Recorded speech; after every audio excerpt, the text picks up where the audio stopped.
samma.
All right.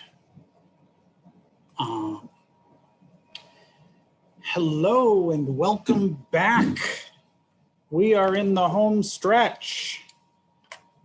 I've even made that transition to getting summer session 2 pretty much ready to go.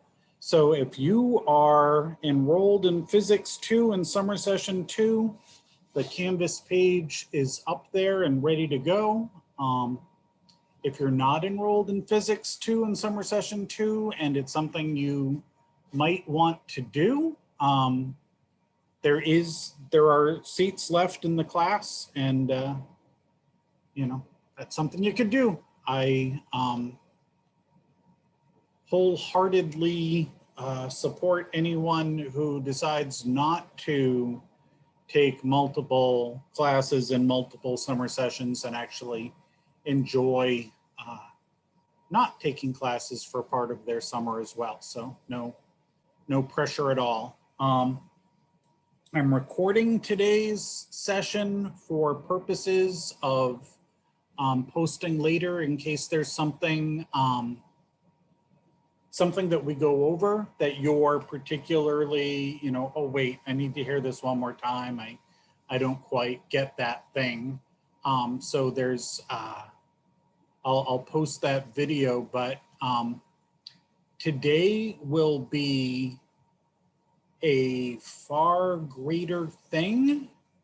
If you have questions that you want to ask and ask them, chat is, private chat is a fine way to do that. If you have any kind of, I don't know, concern that, oh, I have this question, but maybe nobody else does. So I'm going to ask it, quietly. So, I'm not embarrassed if this is obvious to everyone else. I assure you, though, that rarely are, if you have a question, probably other people do too. There's nothing to be embarrassed about having a question, but I just know human nature.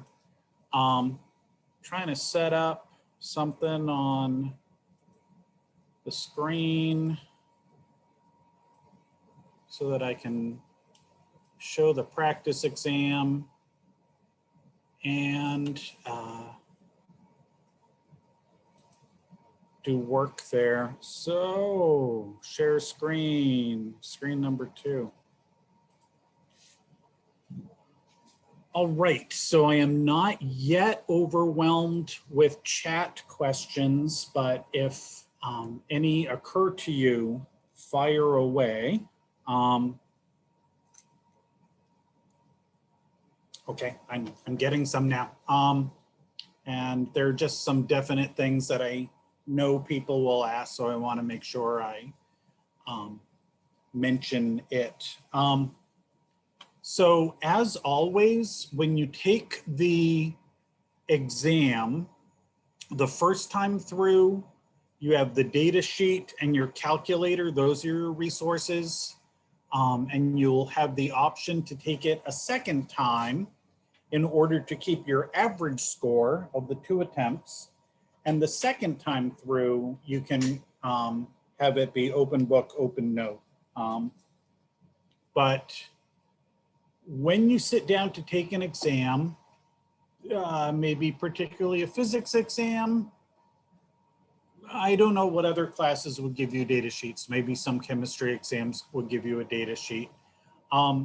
Just take a couple of minutes right at the beginning to kind of go through the data sheet and see which equations look very familiar to you and you know exactly how to use them, which ones might look a little bit weird. We didn't spend a ton of time on Newton's law of universal gravitation, so this equation was probably handy for you on one of the labs, but not something that we explicitly covered in lecture. Some things about centripetal force and something going around in a circle. So the linear velocity is 2 pi r, that's the circumference of a circle, divided by capital T, that's the time it takes to go around a circle one time. Impulse momentum theorem, conservation of momentum is a case where the momentum of each object before the collision is the same as the momentum, the sum of the momenta, the momentums for each object after the collision. That momentum is mv. And then kinetic energy is 1/2 mv squared. So there's that part. We talked about center of mass pretty briefly. Torque is force times lever arm. It's also angular mass times angular acceleration. Angular mass is the moment of inertia.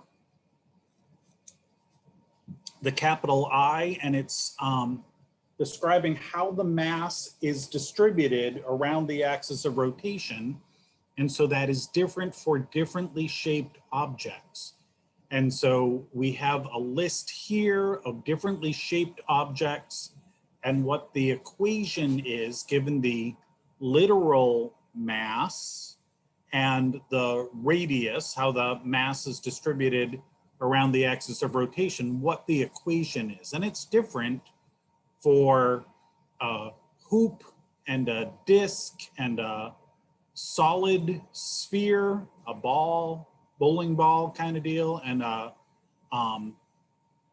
thin layer sphere, like a basketball. It's different for how the mass is distributed, so we have some different equations available to us. While we're there in the world of rotational motion, we have different ways of describing things because all of our linear motion phenomenon that we went through has a rotational motion analog, starting with the equations of kinematics, which include angular velocity.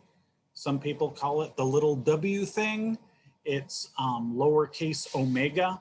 So omega is our angular velocity, radians per second, times the initial angular velocity, plus angular acceleration, radians per second squared, times time. And so we have our 4 equations of kinematics, just like they appear at the top of the equation sheet for linear motion. Here they are for rotational motion. L is angular momentum. So momentum is the product of mass times velocity. Angular momentum is the product of angular mass times angular velocity. Angular mass being the moment of inertia that we talked about. Acceleration gets a little complex. I don't feel like we ever in this course spend enough time talking about all the different components of acceleration, but there's centripetal acceleration, which is v squared over r. It's a center-seeking acceleration that you would have in a rope or a string if you're spinning something around in a circle. It's what keeps you rounding a curve as you're driving your car and you turn your wheel to the left and your car negotiates a left-hand turn. It's centripetal force coming from centripetal acceleration, but there's another kind of acceleration as well. If you were rounding a corner while speeding up, which is not advised, but if you were doing it, there's also a tangential linear acceleration, and it's the vector sum of both of those that is the total acceleration for that event. I don't anticipate any questions based on that, but probably a good thing for you to know that it exists as you emerge from the course.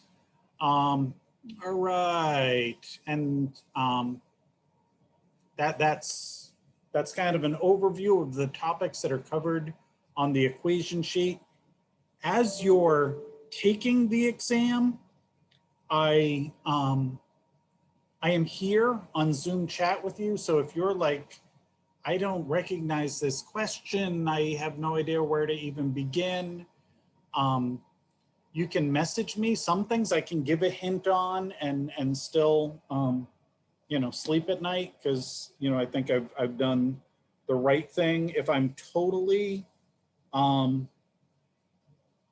if my question I conclude was a little bit out of left field, and you ask the question, and I'm like, oh yeah, I really should explain that a little bit better. I will do that for the group. I don't want to break anybody's concentration if they're deep into the exam. But occasionally I will unmute myself and say, you know, sorry to disturb you, but you know, here's a question about number 3, and I just want to clarify that. So just be aware. Okay, so questions that I'm getting that are popping up here. So number 3 on the practice exam is a question that we either saw on a quiz or a similar question to that. There's different ways of figuring this out. It's one of the challenges in my life is that my wife has a wonderful sense of direction and knows various ways to get various places, and I have a terrible sense of direction. So if I'm driving somewhere and I'm like, oh, we want to get off at the next exit, right? And she's like, oh, well, you could get off at this exit or the one after that and take Route 138, or you could do so. And I'm like, no, just tell me one thing. So I appreciate when I tell you there's multiple ways of solving a question like number 3, that you're like, oh, shut up, will you? Just tell me how to get the answer. So the simplest, most direct way to answer number 3 is to use an equation that I have specifically written out here. V equals R omega and omega equals V over R. Those two things are useful to us in a number of different ways. And for the question that we're talking about here, number 3, you might get some different significant figures in your answer, depending if you go the longer route, which I think I worked through on the practice exam, or the simpler route. We want to find angular velocity. Angular velocity equals V over R. And so the velocity is 25 meters per second, and the radius is 0.4 meters. And so when I use those numbers, 25 divided by 0.4, I'm getting 62.5. If you go, I think the route that I did on the practice exam answer key, just depending where you round things off, you might get a different answer. Hold on 1 second, I'm getting a question about summer 2 cancellations.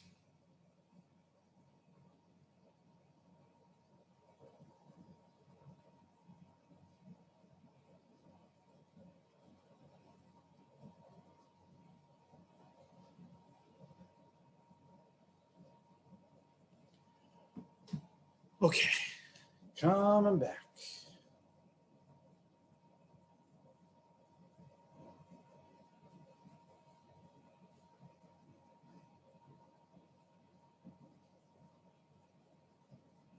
Where's my thing? Here we go.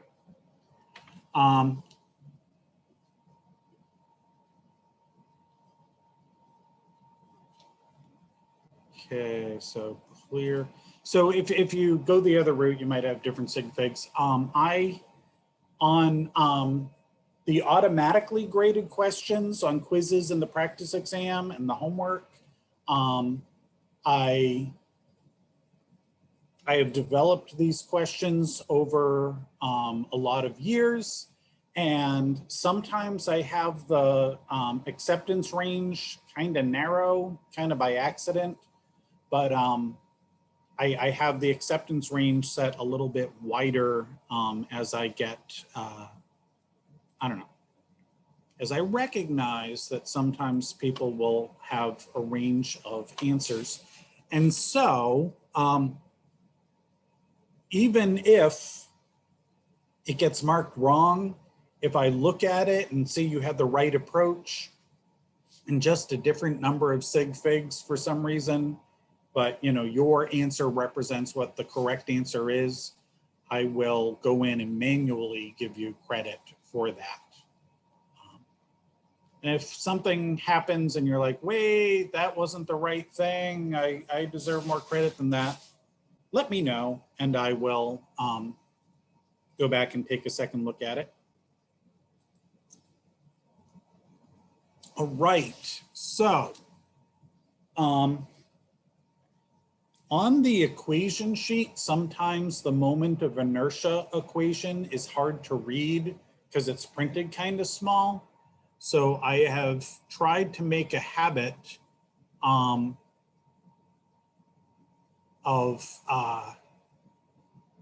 including the moment of inertia equation for anything specifically there on in the question. So here the bowling ball is a solid sphere. The moment of inertia is 2/5 mr squared. So here we have, it's kind of a weird problem, but it works for encountering the inherent challenge of a ball that is rolling has both linear, no, both isn't the right word, has all three: linear kinetic energy, rotational kinetic energy, and potentially gravitational potential energy. So we have the bottom and the top. Oh, I don't have my righty thing on. Maybe I do have my righty thing. Clear, close, annotate. So at the bottom, the ball is both rolling and moving. So I guess we'll say at the bottom, it has both linear kinetic energy, 1/2 mv squared, that's the velocity at the bottom, plus 1/2 I omega squared, again, that's the omega that we have at the bottom, equals then at the top, it has 1/2 mv top squared plus 1/2 I omega top squared plus gravitational potential energy, mgh. It went up the hill. And so we're told that at the bottom, it has a linear velocity of 6 meters per second. And we want to find the translational speed, that's the linear velocity, up at the top of the ramp. And so it doesn't look like we have nearly enough information, but actually we do, because 1/2 mv squared, and we have that v, it's 6 meters per second, but 1/2 mv squared plus 1/2, in place of I, we're going to put the 2/5 mr squared, 1/2 times 2/5 mr squared.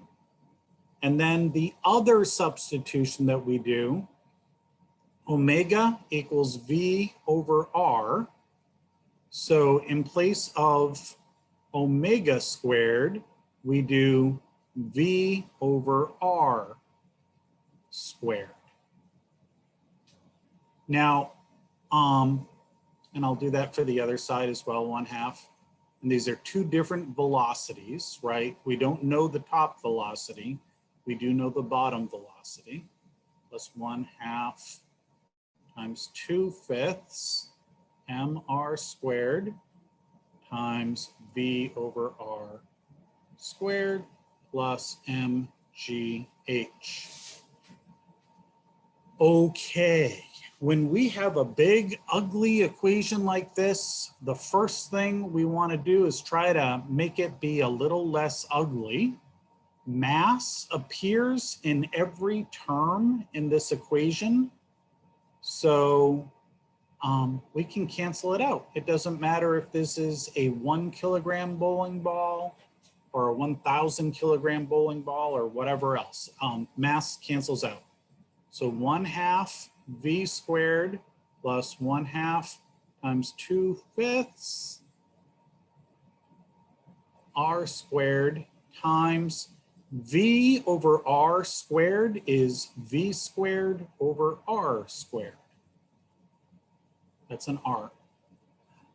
Equals 1/2 v top squared plus 1/2 times 2/5 r squared plus v squared over r squared, no, times v squared over r squared plus gh. Okay, I don't know the radius of this ball. That was not given to me, but it cancels out. The radius squared here and the radius squared in the denominator cancels out. It may be time to get rid of the fractions because that's easier in your calculator. 1/2 times 2/5 times 2 divided by 5 is 0.2. 2/5 is 0.4. 0.4 times 0.5, or half of 0.4 is 0.2. So I get 0.5 v squared, 1/2 is 0.5, plus 0.2 v squared, and this is the v that we know, it's the 6 meters per second, equals, same thing over here, 0.5 v top squared plus 0.2 v top squared plus gh. Ooh, we're getting there. Left-hand side of the equation, 0.7 v squared. The v is 6 meters per second. So 0.7 times 6 squared, that's just a number. 0.7 times 6 squared is 25.2. That's a 25. I am so sorry about my penmanship, especially on this tablet. Other side, 0.7 v top squared equal, plus gh. All right, so I know what g is, I know what h is. So 25.2, I'm going to subtract it from both sides of the equation, minus 9.8 times 0.55 meters equals 0.7 v top squared. 9.8 times 0.55, negative plus 22, no, 25. So 25.2 minus the product of 9.8 times 0.55 gives me 19.8 equals 0.7 v squared. So v squared equals 19.8 divided by 0.7 divided by 0.7, 28.3, which means v equals the square root of 28.3. which is 5.32 meters per second. When I get to the end of a problem, especially one that's crazy like this one, I like to take a step back and say, is there any possible way that answer makes sense? And so what happened? The bowling ball was rolling along the bottom and then it went up a ramp. I can picture that happening, partly because there's a game at arcades at amusement parks where you're rolling a bowling ball and trying to get it to crest the hill and get stuck on the other side of the hill. And so you try to roll it at exactly the right speed.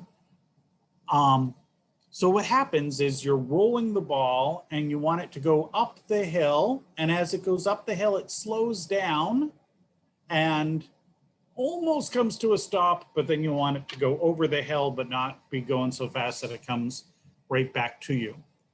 Anyways, so I expect the ball will slow down as it goes up this 0.5 meter incline.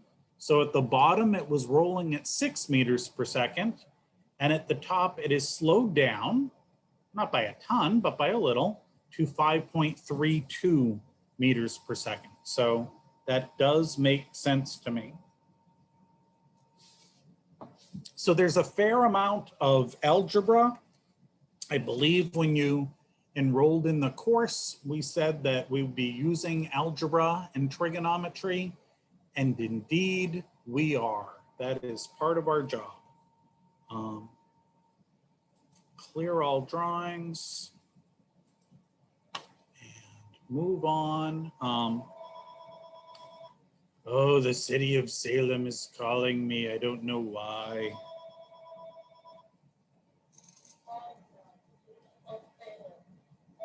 I guess we'll hear in the background.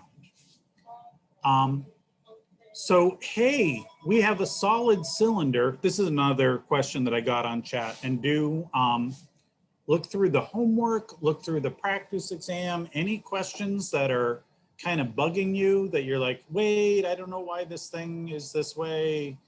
Go ahead and let me know because I can try to answer them. So again, I had this strategy where I do have the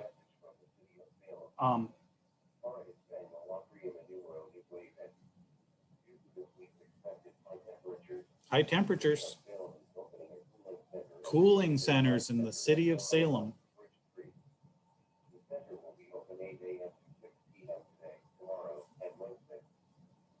If you're hot, the city of Salem has cooling centers. Also has shorelines by the beach, but that might not be good because it's not shaded. All right, so solid cylinder and a hollow cylinder start at rest at the top of an incline and will roll down. And we want to know what each of their translational linear velocities will be when they reach the bottom, and then which one has greater rotational kinetic energy at the bottom. And so this is another case where at the top of the incline, we have gravitational potential energy and nothing else. They're not moving yet. At the bottom of the incline, we have linear kinetic energy and rotational kinetic energy. All right. So I guess I'll start with the solid because that's in the front. So solid has mgh at the top, 1/2 mv squared plus 1/2 I omega squared at the bottom. For the solid cylinder, I is 1/2 mr squared. 1/2 times 1/2 mr squared, r squared. And then remember our substitution, v squared over r squared. V over r, omega equals v over r. omega squared equals v squared over r squared. So plug that in. They gave us a mass, but for right now we're looking for velocity, so we don't need to know the mass. So radius cancels out and mass cancels out everywhere. And so we have GH equals 1/2 v squared plus 1/2 times 1/2. That's 1/4, 0.25 v squared. If you can't do that in your head, there's nothing wrong with you. But 1/2, 1 divided by 2 on my calculator is 0.5, and 0.5 times 0.5 is 0.25. You can just plug and chug on your calculator. 1/2 again is 0.5. So 0.5 v squared plus 0.25 v squared is 0.75 v squared equals GH. G is 9.8, H is 1.5 meters. So 9.8 times 1.5.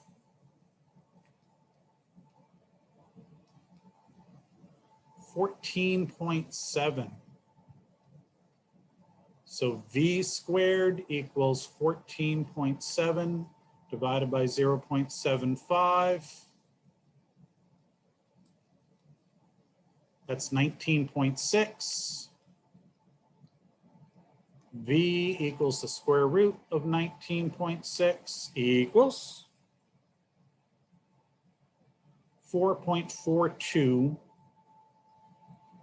meters per second. The solid cylinder, when it reaches the bottom of the incline, is traveling at 4.42 meters per second. What about the hollow cylinder?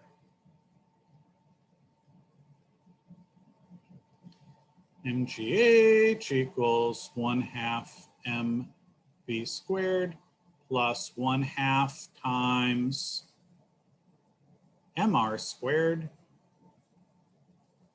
times v squared over r squared. Mass cancels, radius cancels. We get GH equals 1/2 v squared plus 1/2 v squared. 1/2 of v squared plus another 1/2 of a v squared is 1 entire v squared. So just looking over here at the GH value, that's no different. 14.7 equals v squared. V equals the square root of 14.7. 14.7 square root 3.83 meters per second. So the solid cylinder is going faster when it reaches the bottom of the incline than the hollow cylinder. Why is that? Well, because there was gravitational potential energy at the top of the incline that got converted into both linear kinetic energy and rotational kinetic energy. In that case, the rotational kinetic energy of the hollow cylinder must be larger than the rotational kinetic energy of the solid cylinder, because the total energy is conserved and there's less energy in the form of linear kinetic energy for the hollow cylinder. So there must be more in terms of rotational kinetic energy. We could, if we wanted to, rotational kinetic energy equals 1/2 I omega squared. We could actually compute what that is. I mean, omega equals V over R. No, I guess maybe we can't because we don't have the radius. So we can't actually do the calculation, but we can infer because there's more linear kinetic energy, there must be less rotational. There's less linear, there must be more rotational. So there's that.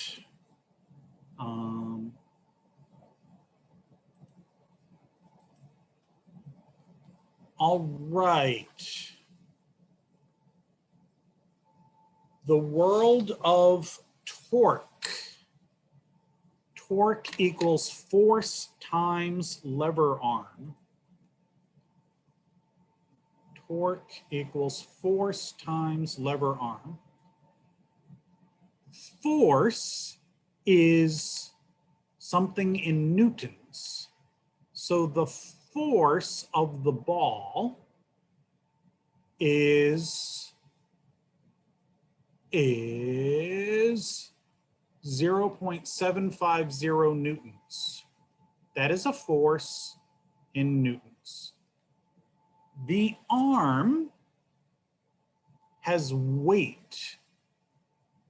Weight is mass, 1.5 kilograms times 9.8. 1.5 kilograms times 9.8 meters per second squared. The weight of the arm in newtons, 1.5 times 9.8, is 14.7 newtons. The force from the muscle is 12.6 newtons. So the net torque around the elbow joint, is any positive sources of torque minus any negative sources of torque. For reasons that, I don't know, kind of defy my understanding, motion that would be down is clockwise, is negative, and then motion that would be up is counterclockwise, and that is positive. So the torque due to the biceps muscle is force times lever arm, 12.6 newtons, times the distance that the muscle is attached from the elbow joint, the lever arm, the distance here. That's 2.75 centimeters. Everything that we do in torque is in terms of meters. Everything we do in terms of distance and physics is meters, not centimeters. So we have to convert centimeters to meters. So what do? I want to convert 2 meters, so I want meters in the numerator and centimeters in the denominator. There are 100 centimeters in a meter. So 2.75 times 10 to the negative second. 2.75 times 10 to the negative second meters. That's my positive counterclockwise torque minus, and then this is in parentheses. I want to do the torque for each, the weight, 14.7 Newton, that's a 14.7 Newton weight of the arm at its lever arm, which is at the center of mass. So there's another concept that we touched on briefly that we kind of blazed through, but we're going to pretend that all of the mass, the bones of the arm and the hand are all located at the center of the arm. 14.7 newtons times 0.22 meters. And then also in the parentheses here, so plus, another source of negative torque is the ball, 0.75 newtons. And that's a Newton, that's an N. And that's located way at the end here. So 0.44 meters. So the net torque, that's torque, equals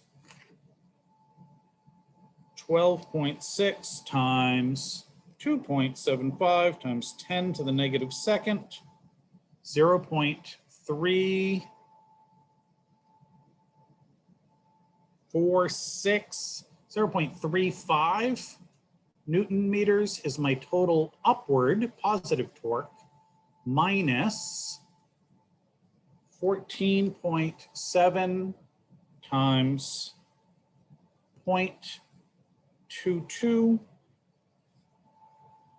3.23 Newton meters plus 0.75 times 0.44, 0.33 Newton meters. I'm going to add these two together, plus 3.25, 3.58. 3.58 is my negative torque. 0.35 is my positive torque. So the net torque is going to be negative.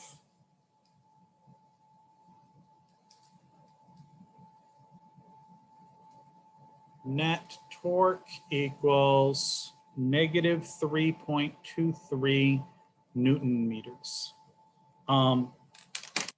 Net torque is like net force, but for rotational motion. If I said the net force on a box sitting in the air is negative, then you'd say, okay, that's going to be falling down. And if the net force was positive, it would be going up. Net torque, if it's positive, it would tend to rotate counterclockwise. And if it's negative, it would tend to rotate clockwise. So this person's muscle is not providing nearly enough force to hold a baseball in their hand, and their arm would rotate down. So there's a torque problem. As always, kind of as always, I don't remember what questions are on the exam, but as always, I'm not promising that the exact same questions that are on the quiz are on the exam, but nothing totally out of left field. I would like it. I'm doing a good thing, I think, if I ask you some questions where you have to say, oh, I haven't seen anything exactly like this, but if I use what I know about the arm muscle torque, then I can figure out this question. So sometimes I want to have questions like that kind of stretch your, use the skills you've developed in maybe a new way. And then I think you know me well enough by now that some of the questions are directly from the homework. Some of them are directly from the practice exam. If you do and understand the homework, I want to reward you for having put in the time to do that. And so there will be some questions where, oh yeah, I did, number 7 from chapter Q, and I know exactly how to solve this problem on the exam. And then the occasional question where you're like, oh, I don't remember seeing anything quite exactly like this, but if I use what I know about torque, then I can find, maybe it's the muscle force that's unknown, or, what's the biggest amount of weight that the muscle can support without rotating down. So it use the information you have. That is all I have for questions that people have asked me. I am happy to go over other things. If people have other questions that they want to put in chat, or unmute yourself and ask a question, totally down for that. While I wait for any of those to come into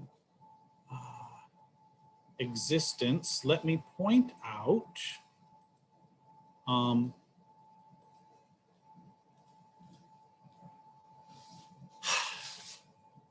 have to take a peek at some things. One of the sad things when we flipped the calendar from 2019, nope, from 2020 into 2021 or 2019 into 2020, I forget now. We lost Flash Player, and that's not the end of the world, but some of the labs that are easy to use on the PhET system, the University of Colorado labs, those work using Flash Player, and so I have to find a different thing. So I had a question in email about one of the labs where Flash Player wasn't working. I don't know that it's crucial that you do the thing on Flash Player, but I need to take a look at that. I just haven't had a chance. I was at a long meeting on Friday, and on Friday, my wife and some of my kids went off and found what will be our campsite at our campground this summer. And then on Sunday, which was yesterday, my wife and I went up and set up the tent and put,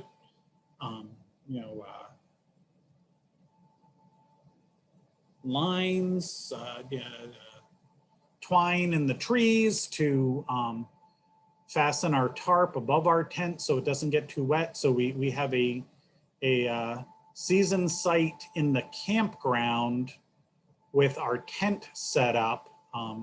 It is a pretty enormous tent, but hopefully we don't get too wet. But my wife and I were, tying ropes to trees and hooking tarps over it and setting up the tent and doing all we could to get ready.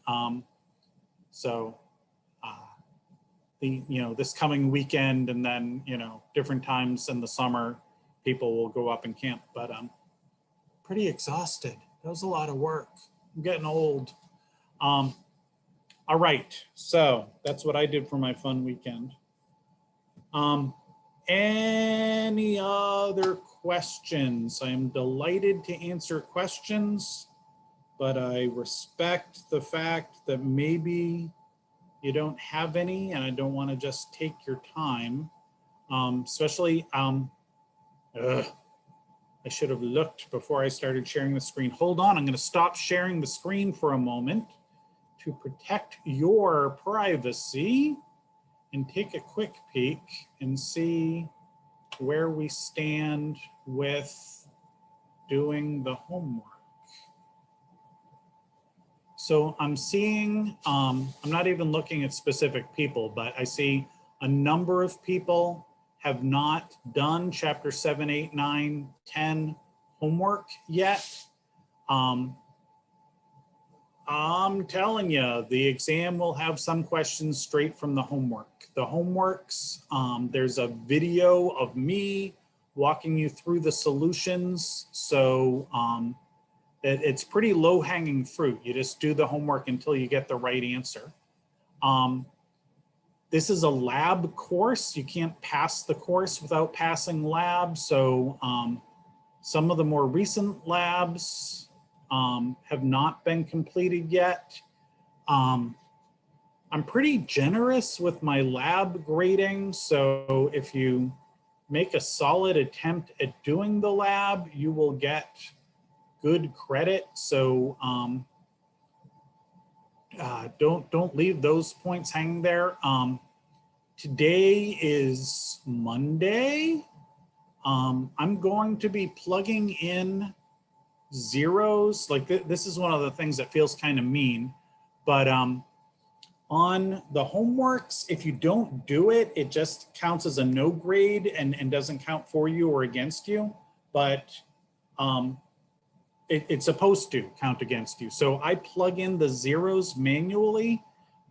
And so I'm going to be doing that for any labs and any homeworks for purposes of it being on your mind. Oh, wait, I forgot to do that. Because one of the things on our Canvas page is the things that are due coming up show up for you to do. So now I can go back to sharing the screen. And of course, I have a fair number of things that I have to grade, but you know, it says coming up, the chapter 10 homework is due on Wednesday, but you don't necessarily see the ones that are past due, but you can do anything that's past due. And I encourage you to do that. So I have a fair amount of grading that I still have to do, but you may well have a fair amount of assignments that you still have to do. And I want to encourage you to get on those. First thing to do is make sure you get through 7, 8, 9, 10 homework. So that way the practice exam makes a little more sense to you and the homework's done and you are ready for the exam on Wednesday. But then make sure you go back to any old homeworks, any old quizzes, any labs that you haven't done, get those done. Because grades, I don't have my calendar with me right now, but grades are going to be due sometime soon after our exam day on Wednesday. And you know, when I submit the grades, that'll be the grade in the course. So you want to presumably get as high a grade as you can. So make sure you do all the assignments that are available to you. All right. I think that is all I have for you, unless you came up with some more questions while I was monologuing there. Any other questions? We will have time on Wednesday. All we're doing is taking the exam. So I'll do, hey, any last minute questions before the exam and go over those fairly briefly, I think. And then we'll start the exam and I will be with you here on Zoom chat if you have clarifying questions while you're taking the exam. But that is otherwise enough. Okay, so you may go do some homework, do your labs, study for the exam.